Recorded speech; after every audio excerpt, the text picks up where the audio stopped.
Labą dieną, gerbimi dešimtokai, kurie mokotės programavimo. Šiandieną išsiaiškinsime užduotį truputį su FOD ciklu sudėtingesnė. Pagal jūsų 16.4 pamokos užduotis yra tokia tipinė užduotis, kad apskaičiuokite visų sveikųjų skaičių iš intervalo. Mes mokėmės, kada įrašome skaičių, o čia intervalas, tai dar paprašyti, kad besikeičiantis būtų, vartotojas įvestų tą atkarpą iš n iki m lyginių skaičių sumą ir papildomai padarykite, kad būtų suskaičiuota, kiek šiame intervale yra skaičių, kurie dalinasi iš 4. Tai aš čia dar pasididinsiu, kad jūs matytumėt užduotį. Tai šitą programą yra ten kintamieji keičiasi to FOD ciklo, sakykime, ir šitas, kiek dalinasi, irgi keičiasi. Aš čia parengiau programą, ją truputį pakomentuosiu kiekvieną sakinuką, kas čia padaryta yra. Ir aš norėčiau, kad jūs irgi tai prašytumėt, kad po bibliotekų include būtume komentaras tas ilgasis ir užrašytumėte užduotį ir parašytumėt, kas parengė.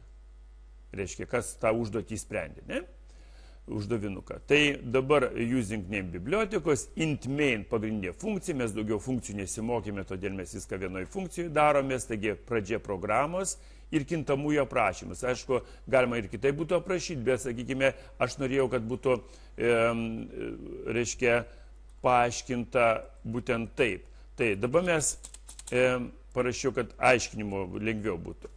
Tai aprašome pirmiausiai rėžius tos kintamųjų, tai n ir m, tai mes aprašome, kad tai bus veikėjai skaičiai ir iš karto juos nunulinam, sakykime, tos kintamuosius, kad jie yra nulis. Ne? Aišku, nebūtina, kad jie būtų ten nulis, bet, sakykime, ne?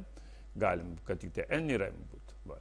Toliau mes priskiriame išvedimui skaitliuko, kad mums reikalinga bus sužinoti, kiek dalinasi kartų iš 4 ir kiek, sakykime, kad nesidalina ir, sakykime, dar čia turime, kad sumą, skaičių sumą mes suskaičiuosime su c kintamuoju.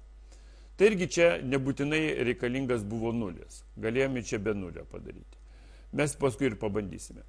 Tai išvedimui, įvedimui į programą, kad programa žinotų, kokius duomenys ir kokius rėžius mes turime, tai mes paprašome su cout sakinuku įveskite n skaičių, sveiką skaičių.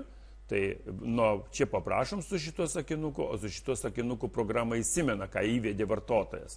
Analogiškai yra su m. Tai reiškia, mes paprašome ir m įvedame. Na ir FOD ciklas prasideda, tai sveiki skaičiai į kas n, kokį vartotojas įves, ir į mažiau arba lygų už m. Jeigu, da čia galima buvo else padaryti, jeigu būtų nuo n didesnis už m, tai kad nepasileistų programa, bet mes dabar tokį paprastutį padarėm kol kas be lyginimo, kad n jau numanome, kad bus mažesnis, o m bus didesnis. Ir pažingsniui eina ir skaičiuoja, lygina kiekvieną ciklą. Tai iš karto mes pačioj pradžioje tą sumą pasidarome, nes c nusinulinom, reiškia, ir iš karto kiek ciklas judėjo, tiek mes suskaičiavome, ne? Va, toliau jau sąlygos sakinukas prasideda jeigu. Jeigu, reiškia, į paliekana iš 4 ir lygų 0, tai įsidalina viskas, tada skaitliukas skaičiuoja ir mums paskaičiuoja, kiek kartų toks išduotų skaičių intervalo įsidalins kartų.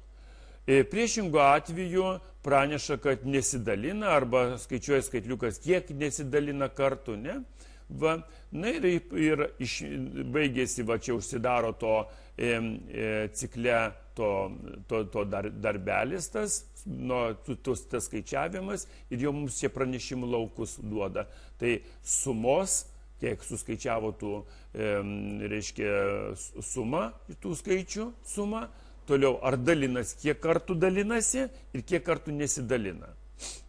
Na ir pasižiūrim, kaip ta programa dirba. Tai čia vat įsivedam. Tai pranešimas pirmas įveskite n skaičių, tai pradinis, sakykime, vienetas, įveskime m, pradinėtas yra 5 ir paleidžiame, sužinojom, kad suma bendra yra 15, dalinasi vieną kartą, o nesidalina 4 kartus. Iš 4. Ne? O dabar pabandykime pakeisti, kad čia kintamasis 2 būtų. Ir pažiūrėsim, kaip čia programa tada skaičiuos. Dalinasi, n vėl 1, sakykime, palyginimai. 15, jau matomės, kad keičiasi, programa teisingai dirba, tai 2 ir nesidalina 3 kartus.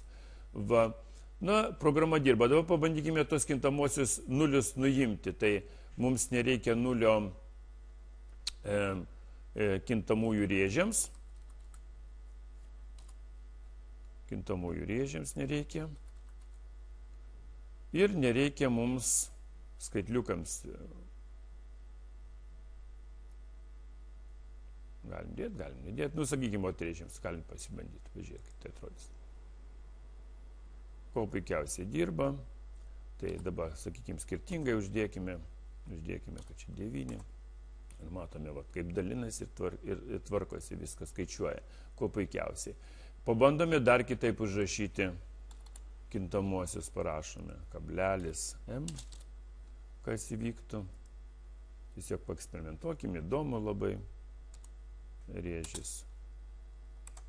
Ir čia dabar, sakykime, 20. Ir mes matome, kad kuo puikiausiai viskas darosi ir viskas tvarkingai. Tai dar kartelį pasižiūrėkit, kaip ta programa atrodo. Ačiū, kad žiūrėjote. Iki kitų.